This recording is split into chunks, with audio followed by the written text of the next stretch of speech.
De lo que significa el REF para los canarios. Vamos a hablar ya con Jonathan Márquez, economista, bienvenido, y también con Antonio Viñuela, que es profesor de Derecho Fiscal y miembro de la cátedra REF de la Universidad de Las Palmas de Gran Canaria. Bienvenidos los dos.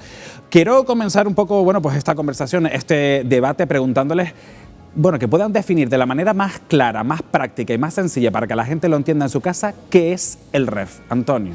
Buenos días. El REF es un conjunto de medidas no solo fiscales, sino de todo tipo, que nos permite no solo que las empresas se vean atraídas a Canarias mediante el pago de menos impuestos y además tengan una ventaja competitiva para paliar sus sobrecostes, sino también que podamos disfrutar de descuentos en tarifas aéreas, de un menor coste del transporte de mercancías producidas en Canarias, de precios del agua o de la electricidad no superiores a los que se sufren, podríamos decir, en Península. Es decir, no solo son medidas fiscales, sino que es un conjunto de medidas económicas que inciden en el bienestar de toda la sociedad.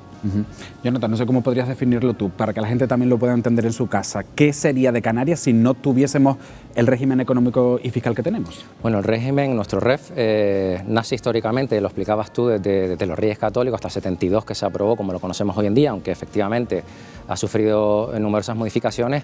Sin el REF directamente no habría un desarrollo económico y social en el archipiélago canario. El REF lo que permite, como decía Antonio, es que las empresas se instalen en Canarias.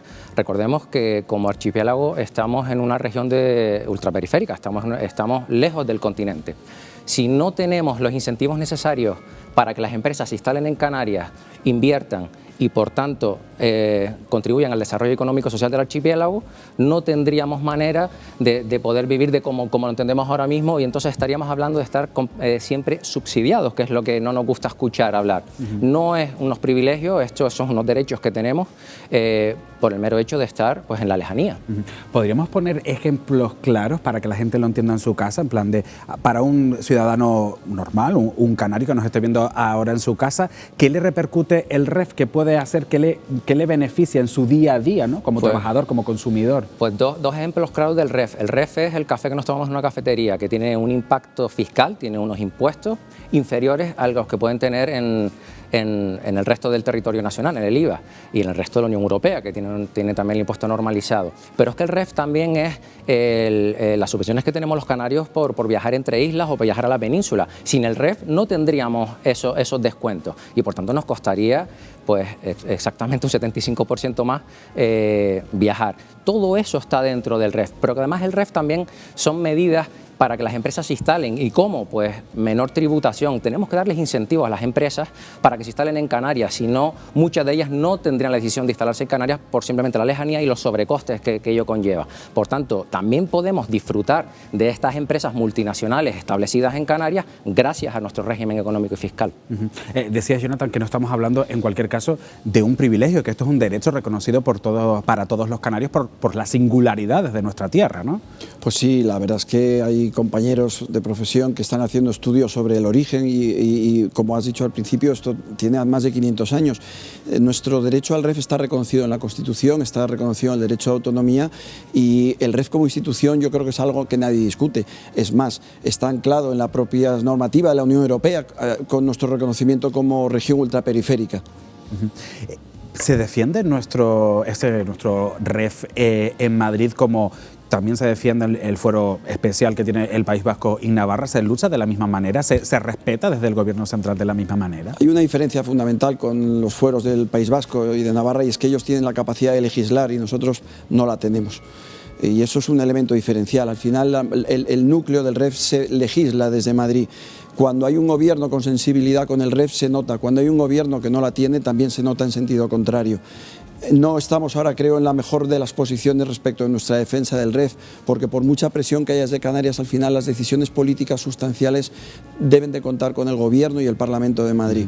Y eso es un elemento diferencial muy significativo que condiciona todo. ¿Y no deberíamos de ir en ese camino, ¿no? de legislar nosotros aquí en Canarias como lo hacen otras comunidades para que pues esos derechos se blinden de alguna manera y no tengamos que depender del Gobierno central en estas cuestiones? Sería lo deseable, pero depende de una decisión política muy trascendental. Se ha avanzado, el reconocimiento constitucional y el reconocimiento estatutario es fundamental. pero habría que modificar el sistema legislativo y eso no es fácil, y mucho menos en este momento político, la verdad. Jonathan, ¿tú consideras que en Canarias se conoce lo que es el REF y que se lucha por él lo suficiente? Bueno, a nivel ciudadanía no creo que específicamente, es decir, que tengamos o las razones de por qué tenemos una imposición indirecta menor o el por qué gozamos de estos descuentos en el transporte. Todo eso lo conocemos, pero lo que no sabemos es que eso viene gracias al REF. Por supuesto, los incentivos fiscales que tienen nuestras empresas, las empresas que se quieren instalar en Canarias o las propias empresas canarias que permitan ese desarrollo económico y social del archipiélago, la ciudadanía no creo que sea perfectamente conocedora. Sin duda, tanto desde las instituciones que promulgamos la defensa y la modernización de nuestro régimen económico y fiscal, además también nuestros políticos deberían hacer uso de esta herramienta, de estos incentivos, de todo este compendio de conjunto de medidas económicas y fiscales para seguir, modernizar y desarrollar esta herramienta para que siga desarrollándose el archipiélago, que es al final lo que nos interesa, y no tener tanta dependencia de como a veces dicen por ahí, de esos subsidios, ¿no? que bueno, los mal llaman, ¿no? Sí.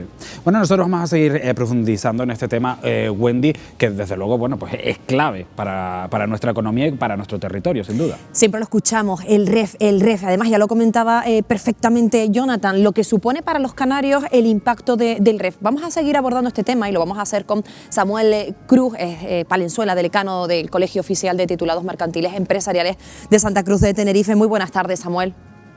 Hola, buenas tardes, ¿qué tal?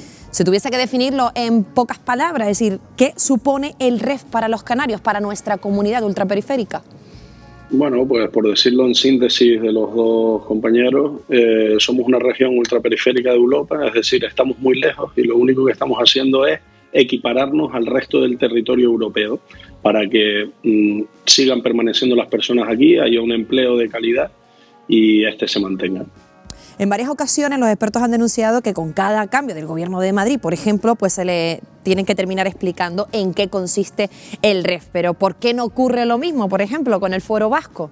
Al final siempre que estamos todos los años explicando en qué consiste, ¿no? Sí, aquí lo definía Antonio perfectamente, no depende de nosotros íntegramente y lo malo es que se utiliza como herramienta política para negociar. Entonces aquí es un problema importante que depende de Madrid. Entonces, estoy seguro de que no habrá ningún político canario el cual esté en contra de nuestro régimen económico y fiscal, pero debemos entre todos aunar esfuerzos para tirar la puerta en Madrid y que se nos escuche definitivamente, porque estas particularidades que tenemos por una pandemia o una erupción volcánica, pues no se adaptan a lo que nuestro régimen económico y fiscal es hoy. Lo cierto es que el REF no debería estar en peligro y que está anclado en esa normativa de la Unión Europea y que no se trata de un privilegio, sino que al final es un derecho que tenemos. Exacto. Estamos especialmente preocupados ahora con el tema de la tributación mínima, que se puede sonar como algo que suena muy lejano, ¿no? Que es para que determinadas empresas paguen un tipo mínimo en el impuesto sobre sociedades. Y Canarias en principio iba a estar exonerada, pero las últimas noticias indican que esto puede llegar a no ser posible. ¿Eso qué quiere decir? Que nuestro REF tendría una fisura que nunca ha tenido y puede ser una primera llave de entrada para que nuestro incentivo desaparezca. Lo cierto es que si tuviéramos que hablar del desarrollo económico y social de Canarias, si no contáramos con un REF, ¿cómo lo abordaríamos este tema? ¿Hablaríamos de subsidiados? Hablaríamos de subsidiados, bueno, realmente tendríamos, nuestra vida se encarecería, tendríamos unos mismos sueldos y evidentemente una vida más cara. Si ya a veces nos quejamos, pues imaginémonos sin REF, ¿no? Sobre todo cuando nos desplazamos, ¿no? Que bien decimos que qué barato nos sale viajar entre islas o entre penínsulas, pero eso no es un privilegio, sino un derecho que tenemos para equipararnos al resto. Y tal y como está ahora redactado el REF, ¿se podría modificar para que haya unos mayores incentivos para que estas empresas se instalen en Canarias? ¿Se podría mejorar aún más? Sí, bueno, mejorable siempre es todo, ¿no? Lo que nosotros en este caso no estamos pidiendo es una mejora del REF, sino una aclaración para que jurídicamente a futuro estos periodos que hemos pasado, pues digamos que queden reflejados. Por ejemplo, un supuesto práctico que se nos entiende mejor. bares que estuvieron cerrados durante la pandemia o mismo una discoteca. Pues el REF casi siempre va aparejado a mantenimiento en el tiempo y a estar en funcionamiento, es decir, y estas empresas que estaban obligadas a cerrar, ¿qué va a suceder con ellas? Pues si esto no se escribe, a lo mejor dentro de 3 años nadie se acuerda que tuvimos una pandemia, el periodo de prescripción de los impuestos no ha acabado y evidentemente las empresas se pueden ver afectadas. Si quedara escrito, pues aquí ya tema solucionado, ¿no? Oye, Samuel, y ya para terminar, que nos quedamos sin tiempo, hablamos del REF, pero ya uno se lía, sobre todo cuando no se conoce eso, con el RIC, con el AIEM, con las siglas. Entonces, al final, lo que comentaba antes, que se ataca un poco, ¿no?, por no entenderse del todo. Sí, bueno, en realidad tendemos a pensar que el REF es solo para empresarios y no es así, o sea, nos beneficiamos, digamos, los empresarios, pero también hace que se genere empleo, se cree empleo y que tengamos unas circunstancias de vida mejor. Entonces, que no se conozca tiene que ser obligación de todos los agentes sociales para que incluso en los colegios se empiece a explicar qué es el REF y por qué tenemos que tener este régimen fiscal que nos equipare de una forma beneficiosa a otros ciudadanos de la Unión Europea. Samuel Cruz Palenzuela, gracias por habernos atendido hoy en Ponte al Día y haber puesto en valor el REF canario. Gracias. Gracias a ustedes, chao. Sobre todo quedarnos con eso, con la importancia de que se conozca, incluso todos los agentes sociales en las escuelas también. ¿Cómo nos impacta? Pues ya lo dice Jonathan, hasta en un café o hasta para movernos entre islas. Desde luego es una asignatura pendiente tener que conocer más y en detalle lo que significa nuestro REF. Le pregunto a los dos brevemente, ya titular, para cerrar esta mesa sobre el REF. Jonathan, ¿hacia dónde tenemos que ir para actualizar este régimen económico y fiscal y adaptarlo a las circunstancias actuales? Bueno, el REF, como casi ninguna normativa, están pensadas para desastres. En nuestro caso venimos de una pandemia sanitaria, parón de la actividad económica, aumento del paro, ERTE y después erupción volcánica en La Palma, por ejemplo, ahora un incremento brutal de precios. Es decir, el REF no está modernizado, no es flexible a los cambios, a lo que nos puede ocurrir. Entonces, ¿hacia dónde tiene que ir? ¿Hacia dónde debe caminar el REF? Hacia adaptarse a los tiempos que corren. Samuel ya lo explicaba, bueno, pues esos ERTE, el paro, la inactividad económica derivada pues, de la erupción del volcán o de la pandemia sanitaria. El REF tiene que adaptarse a lo que ocurre en Canarias y hacia eso es donde defendemos las instituciones, donde defendemos que se adapte el REF a lo que ocurre. Antonio, ¿tenemos que ir a esa flexibilización del REF entonces? Tenemos que ir a la flexibilización y a la seguridad jurídica, que es fundamental para poder atraer inversiones en cualquier territorio. Ahora mismo hay una serie de frentes abiertos que provocan inseguridad en los inversores y con inseguridad jurídica los inversores tienen miedo y no vienen. Los inversores no vienen para estar un año, vienen para estar en un marco estable y seguro y sin sorpresas. Y si queremos atraer todos estos nuevos sectores, además de valor añadido, que están llegando, el cine, las producciones, los sectores de nuevas tecnologías, tenemos que otorgar seguridad jurídica y hay mucho trabajo por hacer.